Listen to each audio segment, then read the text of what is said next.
पता है 70 साल से ये लड़ाई हमने से मर जाएगा, हारेगा नहीं। से लड़ाई हमने से लड़ी है। एक तरफ रुपया पैसा जदा, नुकसान उनका ज्यादा हुआ है या हमारा, तो दूसरी तरफ कुल बचा एक बेटा। हमारा दोनों तरफ माओ के लाल मरे हैं।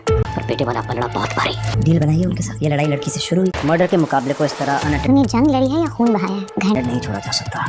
खून मेरे पास सुलह का यही तरीका है। नो खून बहा मसूल करूंगा मैं। और खून दो सेकंड ऑप्शन। आरिफ उसकी बेटी हार गया। सिराज मर जाएगा।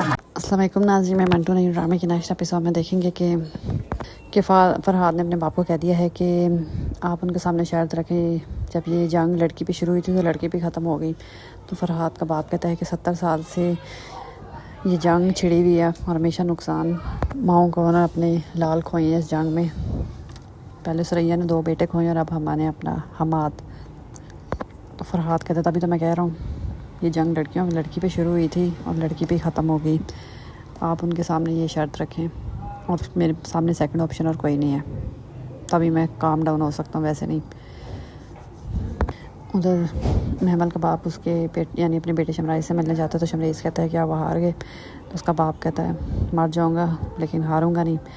उधर जब से फरहाद ने मंटू पे गोली चलाई है तो जो पुलिस ऑफिसर है वो मियाँ जी के पास जाता है और कहता है ये अटैम्प्ट टू मर्डर था और इस केस को हम ज़्यादा देर ऐसे लटका हुआ नहीं छोड़ सकते, कुछ तो करना पड़ेगा इसका। तो मियाँ जी कभी उससे बात करते हैं बिन्यामीन से और कभी महमल के बाप से। कोशिश कर रहे हैं कि किसी तरह दोनों एक पेज पर सेटिस्फाई हो जाएं, लेकिन दोनों कुछ सुनने को तैयार नहीं हैं। उधर फरहाद ने जब से अपने बाप को ये मशवरा दिया है तो फरहाद का बाप भी इस मामले में सोचने लग गया। भाई अपनी बीवी को भी कहता है कि खतीजा को कि एक तरफ है हमारे पास सारी दौलत जायदाद और दूसरी तरफ है मेरा बेटा और बेटे का एक इकलौता बेटा और बेटे का पलड़ा भारी होगा, हम उनसे खून बहा लेंगे। तो फरहाद की माँ कहती है और खून बहा में क्या लोगे? तो फरहाद का बाप कहता है उनकी बेटी महमल। अब इससे नीचे मैं किसी सुलह पे नहीं मानूंगा। मियाँ जी से भी साफ साफ कह दूंगा अगर इस बात पे एग्री होते हैं तो ठीक है, वरना भी ये जंग ऐसी आगे भी जारी रहेगी।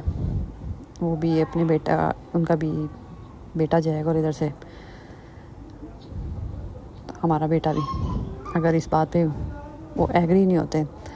उधर महमल जो है मंटू के बारे में सोच रही होती है कि पता नहीं किस हाल में होंगे, क्योंकि उसको भी पता चल तो गया कि गोली लगनी हजरत को थी, लेकिन मंटू आगे आ जाता है तो मंटू को गोली लग जाती है और वो ज़ख्मी अस्पताल में पड़ा हुआ है। क्योंकि महमल मंटू से जो मोहब्बत करती है तो अपने सर मंटू के बारे में सोच रही होती है।